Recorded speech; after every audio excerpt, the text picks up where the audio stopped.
am a sensitive. It's my mission to investigate alleged sightings and hauntings of Hollywood ghosts. A sensitive can detect paranormal events beyond the range of the 5 senses. I wouldn't say I'm a non-believer, but I'm definitely a skeptic. Together, our mission is to investigate the dead famous. Our search for the spirit of Buddy Holly would take us on an emotional journey into the paranormal. Oh, God. Oh. From the eeriness of the haunted cemetery he's buried in. I touch her face. I hope she's all right, because I hadn't even heard from her yet. To the site of his last ever performance.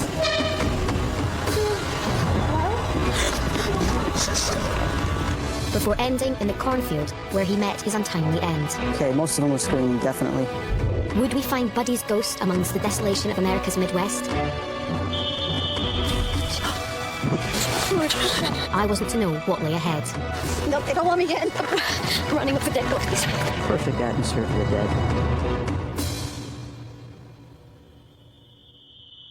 I can get watched. I promise if I can get watched.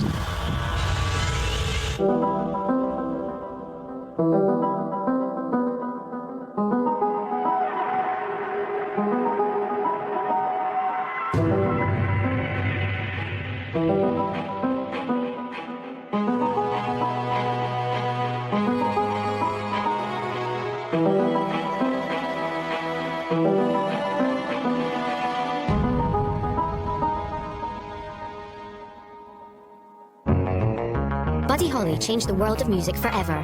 In a stunning career, Buddy created a sound that is still influencing musicians today.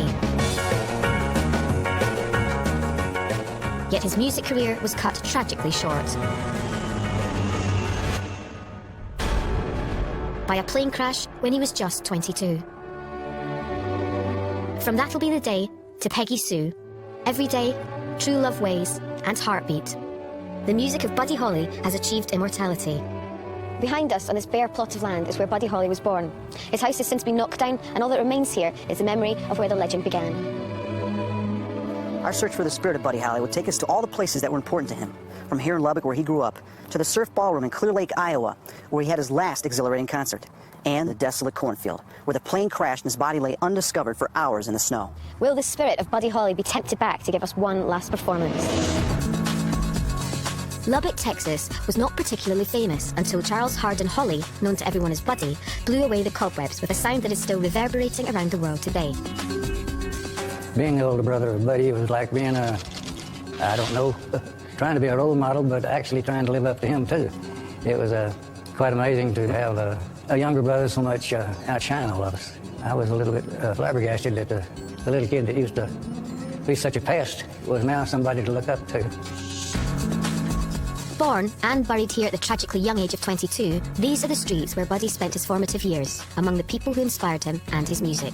You ask about how people portrayed Buddy in the early days, and we did not use the word nerd in the 50s. If we did, that's what we would call him. They don't mean that as anything bad, it's just that Buddy wore glasses.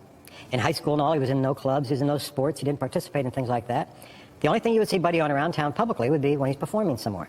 So, yeah, I guess the word fit. From the schools he attended, to his old recording studio, to the cemetery he was buried in, to the places where he performed. It was clear that his hometown would make the ideal starting point for our investigation. To find out more, Chris and I went our separate ways to meet the people of Lubbock whose lives are still touched by the man himself. I started with Rick Bigham, a Buddy fan who has spent $70,000 restoring his Chevrolet Impala. Chris went to the Buddy Holly Centre to meet up with one of Buddy's oldest friends, musician Jack Neal. Why do you think he would have chosen something like a Chevrolet Impala? His first recording contract was with Coral Recording Studios. Okay. That was a contract. And so that's why his producer thought this would be a good color for him, to drive a car that kind of promoted him and that record contract. If you could sum up Buddy Holly in just a couple words, what would that be? I said, Buddy, you did it. You said you would, and you accomplished it. I'm sorry you're not here to really be in person to see it. What do you think, if Buddy Holly came back today and saw this car, how do you think he would react? Buddy was just not much on things. He didn't have a real fancy guitar. He didn't have a real fancy car. What were you doing when he died? I was out on the job working, and one of the guys come out to the job, and he said, I just heard on the news that your good friend was killed in a plane crash. I couldn't believe it. I went straight home to catch the news to be for sure that it was true. I was hoping all the time that it was someone else, but it was a sad part of my life, losing a dear friend. Wow, it's got great colour interior. It's coral all the way. Now, you know that we're looking for the spirit of Buddy Holly, and I don't know Lubbock at all. I've just arrived. Where do you think is the best place for me to go? I think maybe get right down to the very basic of it might be at his gravesite at Lubbock Cemetery. So we were to start where Buddy's story ended, in the place where he's buried, the city of Lubbock Cemetery. Would we find his ghost there? After doing some research, I discovered that the cemetery is feared by many of the Lubbock locals, as it is believed to be haunted. There are many stories about the angel.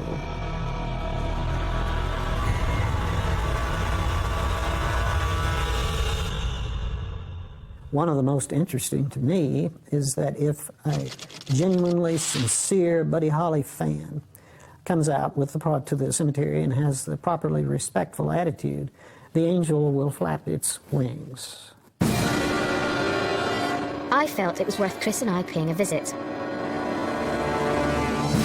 There's a lot of stories about Buddy's spirit, not only associated with his gravestone over there, but also associated with this angel up here. And one of the really weird stories I heard was that a lot of the Lubbock teenagers used to have this really weird initiation ceremony. Well, I was hearing about that. I heard this morning that some of the locals were telling me they would start at the entrance there, the legend has it, and run all the way to the angel and touch its feet, and it would start to shed tears of blood. Yeah, I don't know about that. What do you think? Well, you know, I've heard a lot of stories and seen in papers that religious icons, such as angels or different other figures, will shed tears, whether it's blood, whether it's just water. So this could be one of them. Throughout history, statues have been known to either cry or weep human blood. Believers have put this down to religious enigmas, miracles that were only made possible by unknown forces. In order to discover the truth behind the myth, we decided to reenact the initiation ceremony so many Lubbock teenagers had done. This meant running from the gate to the statue, a distance of 300 yards. What were we to discover? Would the legends be true, and would the angel be weeping or flapping its wings in appreciation of Buddy? Okay, we're at the cemetery gate now. Are you ready to do this? All right, once you get there, then call me, and I'll come running next. Okay. All right, we'll see how much of the legend. We have to do this separately. We have to do it separately because that's what the legend says. Okay. And don't forget when you get to the angel, you got to touch its feet to see if it bleeds or not. Touch his feet. And then look up at its eyes. Okay. And then call me. Okay. Well, right when you get up to the gate, start running. Because that's what the legend says, is you got to be right at the gate.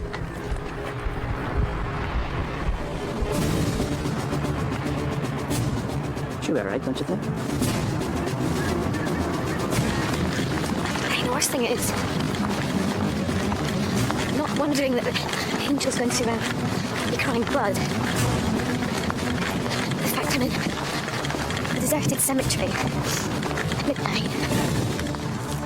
Okay, I can't even see her now. She's gone. I don't like it.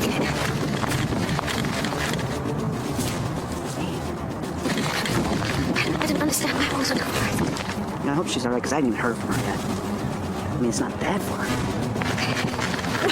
I'm running up for dead bodies. I'm going to start walking towards the entrance because I'm going to have to run soon. She's got to be there by now. I touched her feet. I didn't think I'd be this scared. But it's really, really spooky. There's no blood. There's no nothing. This dog's barking. Come on, Gail. Chris? Come on, Gail, are you there yet? Man. Is that you? Did you hear the noise? Chris?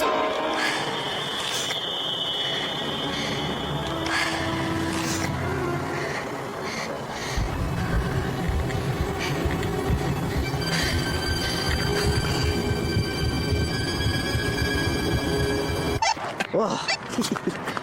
Yeah, are you okay? Yeah, did you follow me in? No, I'm still outside. Could you come in then? Is everything okay? Yeah. I heard the noise and I just got a bit of a fright. I just thought you'd come behind me, but I couldn't see you. No, I'm not behind you. I'm still out here. Could you just run in, please? I don't like it. Are you at the angel? You're supposed to touch the angel's feet. I touched the angel's feet. I've walked around the angel. She's not crying blood, but drop my... Okay, I guess it's my turn now. Right, because I'm trying to talk to you and film myself. Could you just come and join me, because I don't like it? You're right, I'm on. We'll see if it works now when I run over.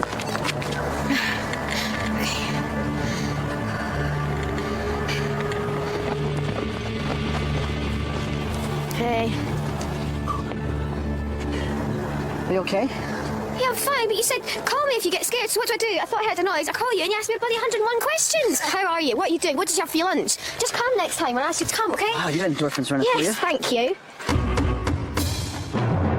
With so much folklore and paranormal stories associated to the cemetery and Buddy Holly's grave, we both felt we should investigate further. Many stories about Buddy Holly's gravesite circulate.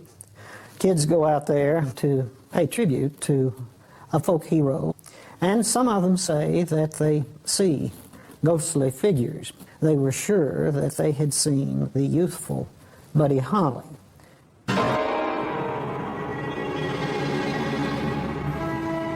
We decided to carry on the investigation at Lubbock City Cemetery to see if there was some truth in these stories. We'd invited along a local psychic and a witch's coven in the hope they could help us make contact with Buddy Holly. My name is Lena. My craft name is Wild Rose. I'm a Wiccan high priestess. I have worked with the dead, for lack of a better, more charming word, for several years. My name is Leslie Stone, and I'm a self-described New Age flake, or neo-pagan. I sort of take inspiration from both ends of that spectrum. I've brought along a few members of my coven. I think we have a good group that can pick up a few interesting tidbits. I connect consciously with the spirit world, and I'm able to hear what they say. Sometimes I can smell them, sometimes I can see them. I really feel that we'll have some good fortune with talking to Buddy. I can feel a lot of energy here already. Just trying to see if I can pick up anything following us. Because we're entering into the graveyard late at night, we might be waking up some spirits. I'm sure they don't get too many visitors here. Wild Rose was keen that we all formed a circle around Buddy's grave. By the powers of the gods that dwell within us and near us, we ask your blessing on each participant here. We've heard the music play in our hearts and souls, and we've heard the music play in our ears. Tonight, we want to hear it again.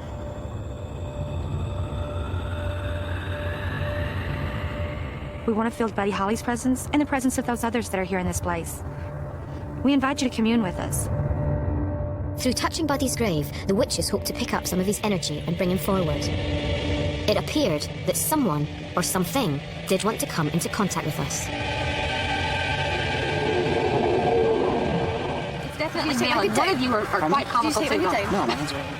However, I hadn't been prepared for that person to be me. It's a male. Yeah, it's definitely male. One of you are quite comical too. No, my hands are right here.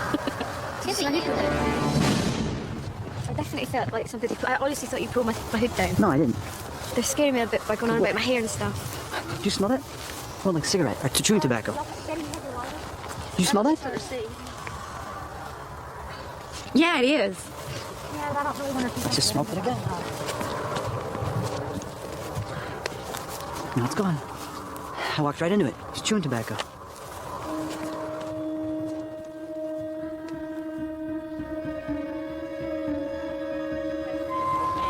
It's cold. Perfect atmosphere for the dead. The witches were growing nervous. They sensed black magic and alleged that an evil energy would not allow Bobby, one of the witches, onto the grass. Who doesn't want who in the cemetery? Why? I don't know. They don't want Somebody Bobby doesn't want me in the cemetery. Why? I don't know. I just keep feeling like I'm going to be pushed backwards. Where from? Is what you're sensing over here sort of dark and angry? It's angry, but it's a reserved anger. Like, it's not like he's lashing out. He's kind of like, it's building up. It's building up, okay? He's behind me. He's still behind me. He senses himself as a protector, and he's very angry about our presence here. So you want to come and see how far you can get on the grass? Bobby still sensed a dark force stopping her from walking onto the grass. Just right here's where it starts getting... No, they don't want me in. Come on. It's okay, it's okay. It's okay. I'm staying on the road. They don't want me in. All right. Oh, wow. I just felt that energy. It's like it came right up to me in my face and then moved back. Okay. I'm staying on the road. They don't want me in. All right. It's like it feels like something stops me, like they don't want me to go any further, and then I actually feel like this. They're pushing me back. Really? I just have to stay on the road. There's someone following them. There's someone behind them now. Are you picking that up? Because I felt that I just saw someone walk right behind them. He doesn't like us here. He's not real happy about this. Everyone sensed that the dark energy was growing stronger and more unwelcoming. You know what's funny is I'm starting to see the corner of my eyes. People walking all over the place. There's a in and lot of out. activity here. They'll pop in for a couple seconds and then they disappear, you know? Yeah. I can't move.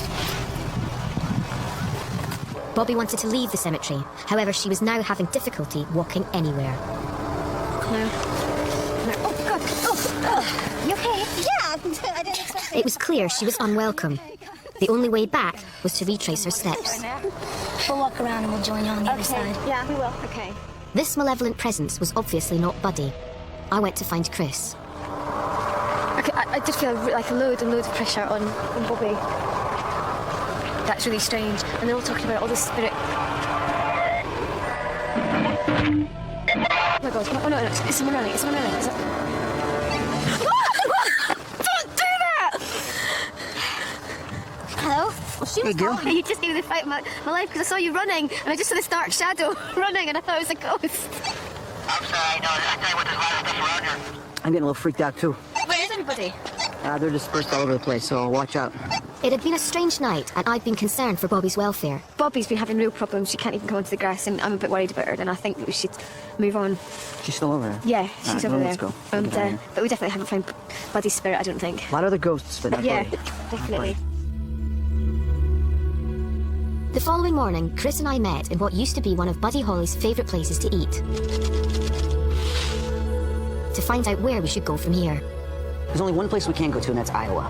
Yeah, but why would you want to go back to somewhere where you died so tragically? Well, we have to go to the last place that he was at. Okay, where he was happy. That was his last concert. And he died. He might still be hanging around there. We don't know. If not, at least I can maybe pick up what happened from there. His spirit after he left his body.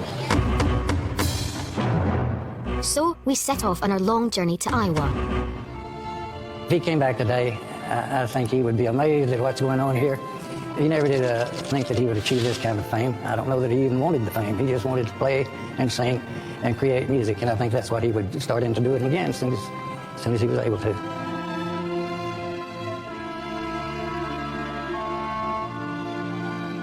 We headed first for the Surf Ballroom, where Buddy played for the last time before boarding the aircraft for his fatal flight. The Surf Ballroom was just one stop on the infamous winter dance party tour that Buddy was taking part in to pay his bills, while a dispute over his royalties dragged on.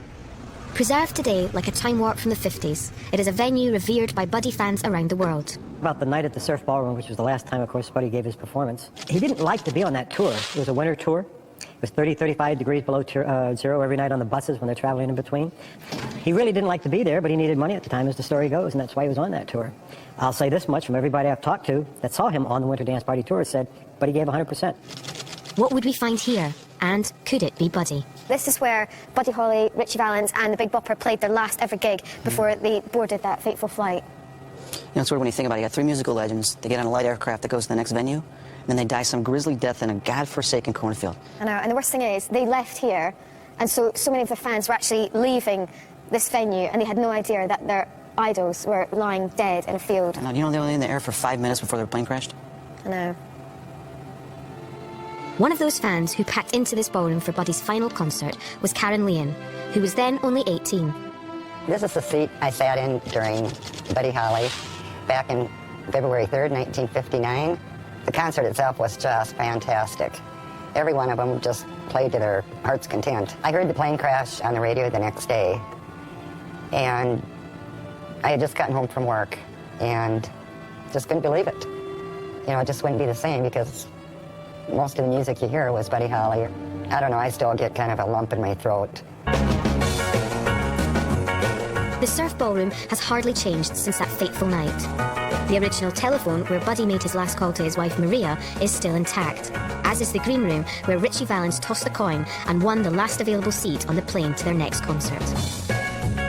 To assist us in the investigation, Chris had invited along local psychic Sue Walker. When I go into buildings that have spiritual energy, it's immediately apparent.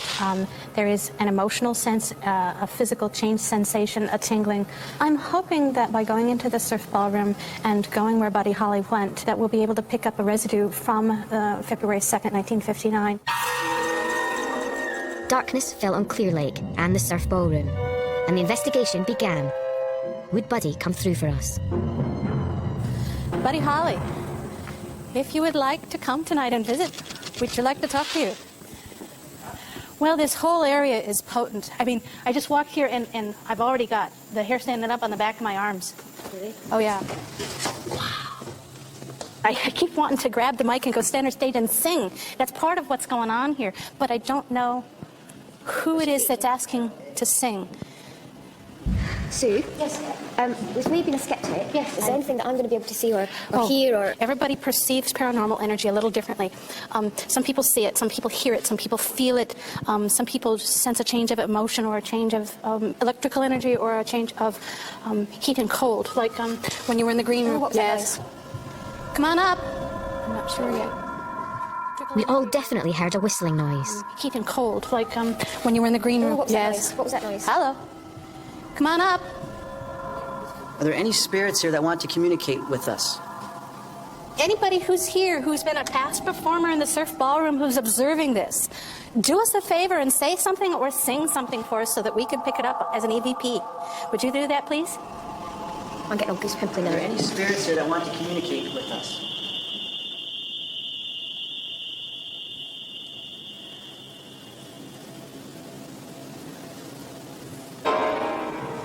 Yeah, I picked it up too. Right over here at the entrance to the green room. Hello? Suddenly, Chris and Sue felt drawn to the green room. What is your name? Speak out to us so we know who you are. You're obviously making connection with us. Please speak to us. Oh man, I just got this huge goosebump rush. I mean, it just took my arms up. I think Sue's really good. Even if... Hello? Don't leave me. Something weird about this place. Well, it's pretty potent psychically. It really is. I feel like everything's moving in there. There's something going on. I think there's something going on the other side. I don't think it's here. Something's annoying me about the other side of the stage. I would not do it. Feeling brave, I went to investigate where I'd heard the noises coming from. If I stand here and if I sit in the green room and I try and get a sense of Buddy Holly, I just want to go home to my wife. That's the only, I want to leave here. It's not that I don't want to perform for my fans. I do. But I want to go home to my wife. I want to go home to Texas where it's warm. I want to get warm again.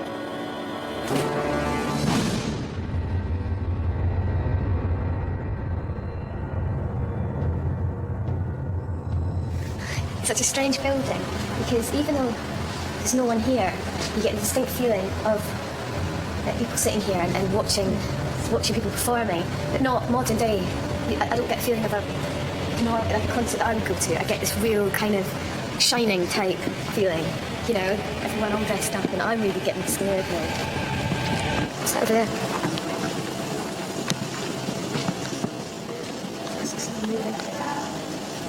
Can you see a figure over there? Myself and the director were positive that we'd seen a figure. However, when looking back at the footage, there was nothing on the tape. Had this been our imaginations, or had we really seen something?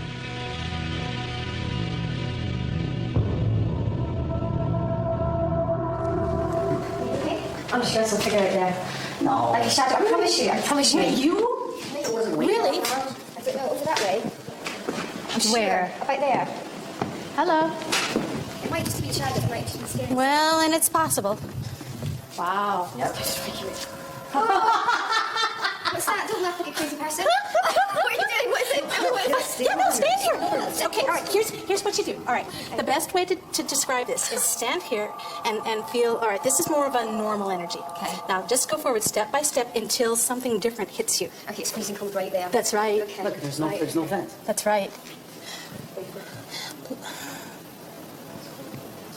Listen to the man standing here.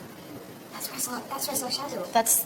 And this is an individual who at one time had a great deal of notoriety or fame. Richie, that first name sound. It's not Buddy though. No, this one is not Buddy. Had the shadow that we'd thought we'd seen actually been Richie Valens, back to a place where he was last happiest? Or had it just been our imaginations, scaring each other in a dark, eerie environment? Did you see something? Yes. Sue alleged that it was Richie's spirit that she was picking up on. I used to be in the limelight, and I'd like to be in the limelight again, or I liked that feeling. It had been an eventful night, but we hadn't come into contact with Buddy Holly.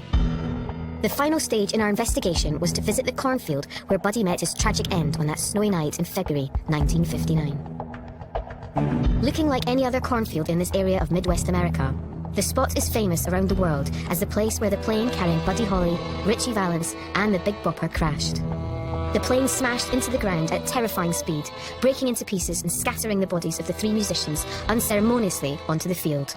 The plane crashed roughly 3 to 4 minutes after takeoff, had not reached proper altitude yet. Something had to happen on that airplane. My belief, and I've talked to 2 friends of mine that are corporate pilots, and they agree with me, said the wings iced up. Now, when the wings ice up, 2 things happen. The ice on the wings adds weight to the plane, and that plane was right near maximum load as it was. And number 2, you lose the shape of the wing. You lose the aerodynamics. You lose lift. The plane came down too quick after takeoff for anything else. Today, the tragedy is immortalized in Don McLean's song American Pie as The Day the Music Died. When I first heard about Buddy's death, I was working on a house here in Lubbock, and I went home for lunch, and my wife met me at the door and said, "You better change your clothes and get over to your mother's house." Said I just heard on the radio that Buddy had been killed in a plane crash. Still hurts. And that's a hard way to hear it.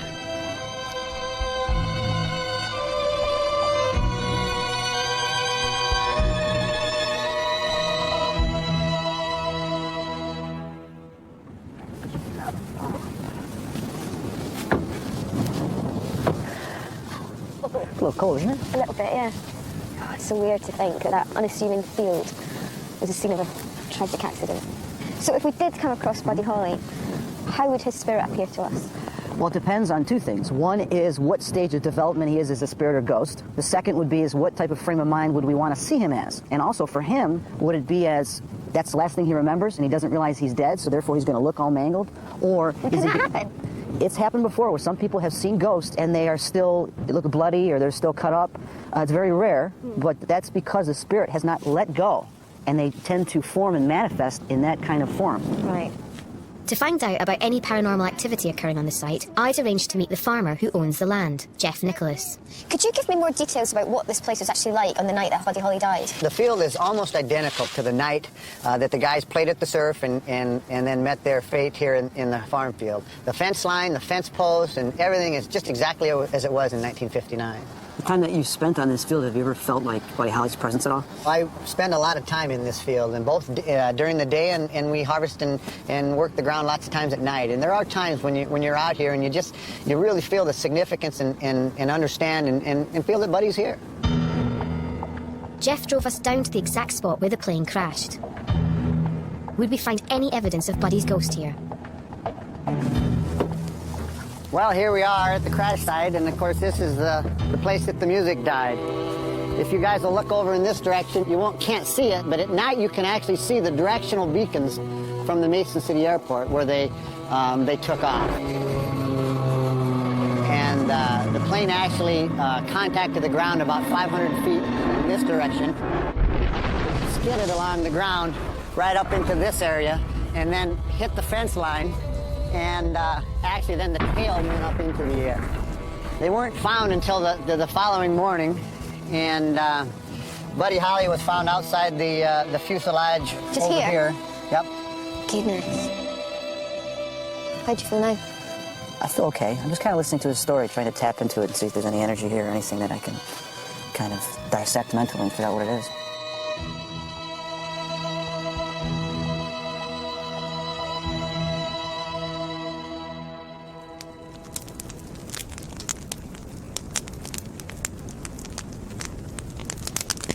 Well, I really don't want to use any equipment, namely the thermal scanner. I'm getting any readings of temperature changes. It's way too cold out here. But I would think the best thing is for me to just use my senses. Okay. And start probably at the point of impact. I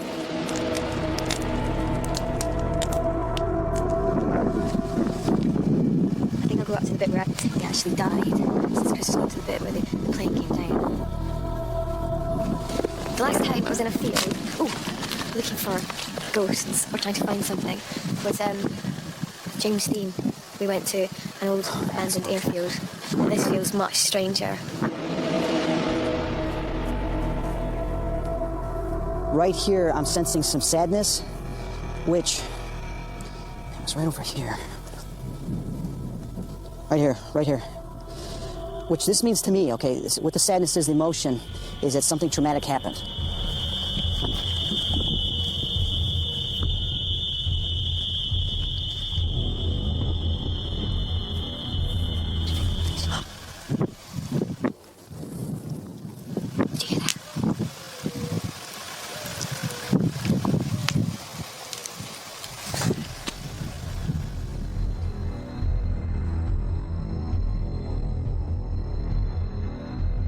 I'm feeling, after it hit over there, it's maybe the third time it hit here, and then it rolled a little bit and then it slid.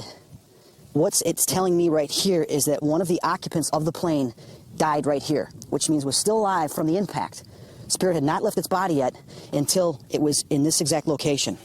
As for who exactly it is, whether it's Buddy Holly, is it Buddy Holly? No? Is it the Big Bopper? Yes. So when his body ended up over there, he was already out of it. This is the actual place where Buddy Holly's body was found. He had apparently lost the majority of his brain. I don't know whether he lost his head or he just lost his brain, but it's a really gruesome tale.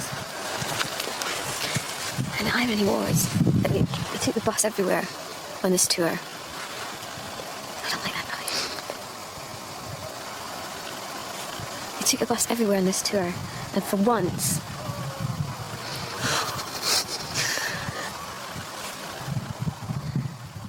Okay, now I just got a feeling right now, you know how when you're on a roller coaster, you go down, your heart goes up into your throat, feels like it? It's kind of like with the impact. Okay, most of them were screaming, definitely. it just suddenly went like ultra, ultra cold, and it went, I mean, it's quiet, but it suddenly went deathly silent. I feel like someone's behind me. Is anything behind me? That way. I feel like I'm getting watched. I promise you, I feel like I'm getting watched. Oh, the big shadows. Big shadows. Did you see that? Chris? Gail's calling us. All right, I figured that out. Let's go back here and then see what happened with the bodies.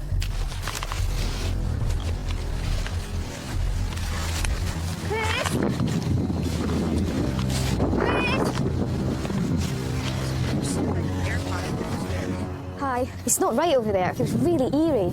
Yeah, it's an eerie place. It's an eerie place. Well, we're standing around here, and then it's weird because I was talking about Buddy Holly and how he died and what happened, and then it suddenly just went silent. Chris felt there was definitely some energy here and was keen to move on to the spot where Buddy died. And what I'm seeing right now is, first he's thinking that he survived this thing until he sees someone standing over there. He sees someone standing over there. Buddy Holly, by seeing